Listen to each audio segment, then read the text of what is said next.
Oh, il y en a qui l'emporte. Sébastien Ernaud, la victoire des petits. Le quintet de ce lundi 15 septembre, les amis, j'espère que tout le monde va bien, que vous avez la pêche, que vous êtes de bonne humeur et chanceux au jeu. Direction l'hippodrome d'Agen, le passage pour ce nouveau quintet. Réunion 1, course 4, 13h55. Alors il est vrai, à la lecture des partants, que ce n'est pas le quintet de l'année évidemment. Il y a beaucoup de chevaux que je connais pas ou très peu. Je me suis évertué à regarder les statistiques corde à droite, à regarder les 2-3 dernières courses de chacun pour deviner leur degré de forme. Comme d'habitude, je vais vous donner mes 6 chevaux préférés. N'oubliez pas de vous abonner si ce n'est pas déjà fait, parce que je vous fais une vidéo pour tous les quintets au trot. C'était incroyable cette semaine, on a touché dans tous les quintets, j'ai reçu des tickets absolument incroyables. Le week-end du côté de Vincennes était somptueux, on a eu encore de beaux gains dans le quintet de samedi. Merci pour votre confiance, merci pour tous vos messages et pour toutes les personnes qui m'avaient dit que Lisa Josselin c'était un coup sûr à la gagne et que j'étais complètement à côté de la plaque. Eh bien des fois, vous voyez, je ne l'avais pas mis, des fois il faut sentir le fait que ça va mal se passer pour un concurrent.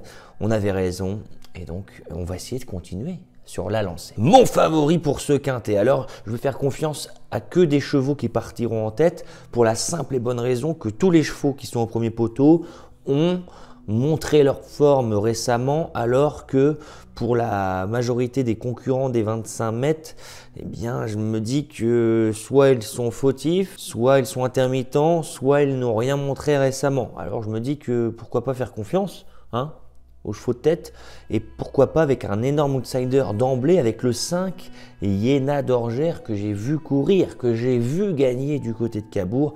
C'était le 19 juillet. Alors ce jour-là, évidemment, que ça s'était passé comme dans un rêve. On avait patienté à la corde, on avait refait du terrain progressivement entre les morts et puis on avait fini là plus vite.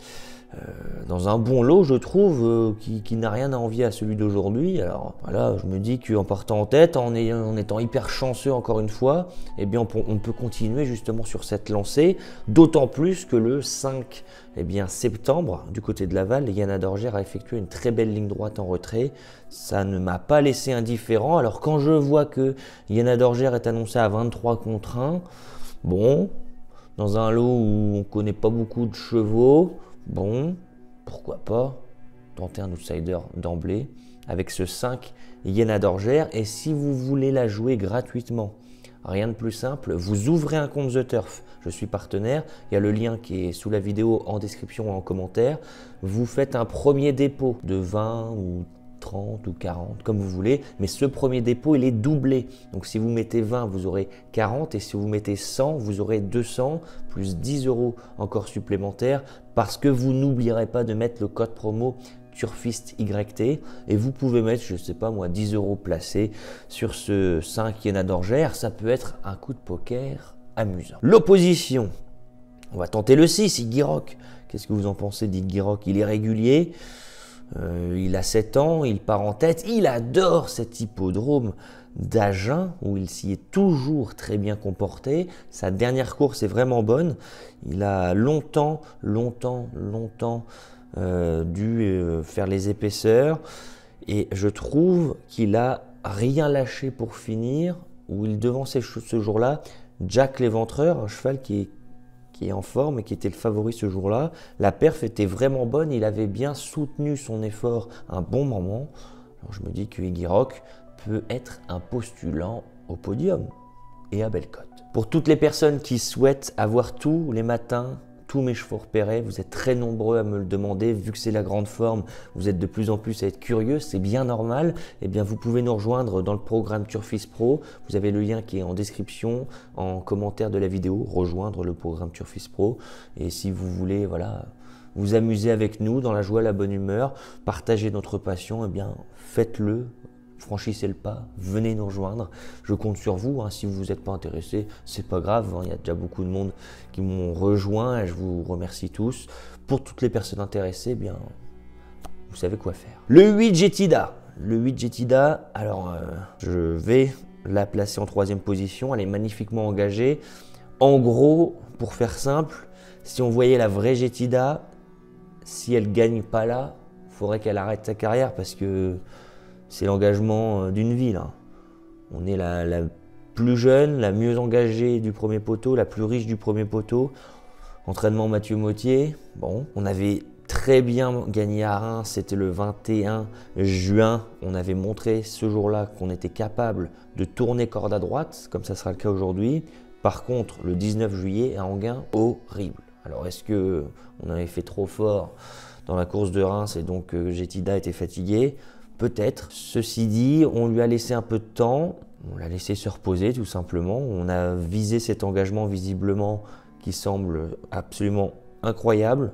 On a dû cocher ça dans l'entourage Mottier. Et donc je suis un petit peu dans le flou sur son état de forme. Mais il est vrai que ce numéro 8 Jetida, si on voit la vraie Jetida, elle doit activement lutter pour le succès. Petit jeu, concours, The Turf, les amis. Parce que non seulement vous avez jusqu'à 110 € offerts si vous ouvrez un compte The Turf, vous avez la possibilité de gagner des jeux concours sur cette chaîne toutes les semaines en plus. Alors il faut en profiter, ouvrez un compte The Turf et répondez à la question suivante en commentaire. Je compte sur vous, sur votre participation, sur vos likes, sur vos partages, sur vos commentaires.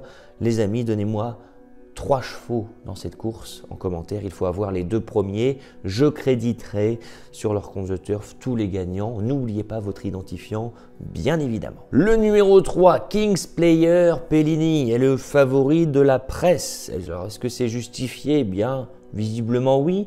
Il vient de montrer sa forme.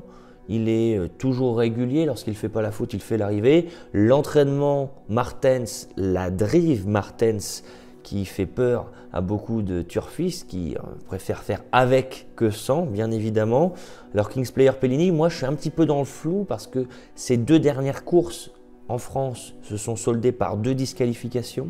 Est-ce qu'on est fatigué? Est-ce qu'on n'est pas dans les bonnes allures actuellement? Peut-être que c'est ça. Mais on vient de rectifier le tir en s'imposant à Varagem. Alors est-ce que ferré en plus? Alors qu'aujourd'hui on sera déferré. Alors est-ce qu'on doit y voir un signe de lumière? Peut-être que oui, en tout cas. Je pense qu'il peut être battu, ce numéro 3. Mais c'est dur de faire 100 dans un quintet, bien évidemment. Le 14 est l'Opanam. Alors c'est le seul que je vais mettre du second poteau parce que il vient de montrer sa forme, parce que à Castéra, Verduzin, eh bien, il s'est baladé tout simplement. Il y avait un petit peu lui et les autres, je l'ai trouvé vraiment au-dessus, il a montré sa forme. Comme l'indique sa musique, 2e premier, il est peut-être meilleur que jamais actuellement. Il est tout de même bien engagé au niveau des gains, même si voilà, il y a des candidatures au premier poteau qui m'incitent un peu plus à la méfiance. On effectue un long déplacement, donc si on effectue un tel déplacement, c'est peut-être qu'on a des raisons d'y croire. Et donc évidemment que ce 14, je le place dans ma sélection. Et puis le 2, Iki Joy, que je vais placer en 6e position de ma sélection, déféré des postérieurs plaqués des antérieurs, une configuration qu'il n'a pas encore connue. Alors lui, il est vraiment extrêmement régulier ces derniers temps, tout le temps dans les 3. Je place si bas parce que 2-3 fois là dans les courses que j'ai regardées en replay, je le trouvais peut-être un peu hésitant dans ses allures et le fait de l'alléger, ça va peut-être lui faire la faute. C'est pour ça que je l'ai mis si bas, mais s'il ne fait pas la faute, Iki Joy est en grande forme, il vient de le montrer et donc il convient évidemment de s'en méfier. Je récapitule ma sélection, mais avant n'oubliez pas d'ouvrir un compte The Turf, de nous rejoindre dans le programme Turfist Pro. Tout est indiqué avec le lien en commentaire, allez faire un tour si vous êtes curieux. Et puis voilà, ceux qui veulent nous rejoindre, rejoignez-nous, je compte sur vous. Je pars en tête avec le 5, Yéna Dorgère. Si elle a le bon parcours caché comme elle a eu les 2 dernières fois, elle peut finir fort si elle a de la chance. Elle peut créer une belle surprise. Le 6, Iggy Rock. Alors lui, il est très régulier, il vient de très bien prolonger son effort. Le 8, Jetida, magnifiquement engagé. La vraie Jetida doit s'imposer facilement, mais où en est-elle? On ne saura qu'après la course. Le 3, Kings Player Pellini, le favori de la presse, peut-être le favori logique. Il est le plus jeune, il vient de montrer sa forme en Belgique, alors pourquoi pas. Le 14 est l'Opanam, le seul concurrent du second poteau que j'ai gardé. Il est en grande forme, 2e premier, on ne peut plus l'arrêter. Et puis le 2, Ikijoy, eh bien, lui aussi est dans la forme de sa vie. Il sera allégé dans sa ferrure, une configuration inédite. Est-ce que ça va porter ses fruits? Je l'espère pour son entourage. 5, 6, 8, 3, 14 et 2. Qu'en pensez-vous les amis? J'attends vos commentaires. Voilà, donc j'espère que cette vidéo vous a plu. Sur ce, je n'ai plus qu'à vous souhaiter vraiment beaucoup de chance au jeu et on se dit à plus tard. Ciao!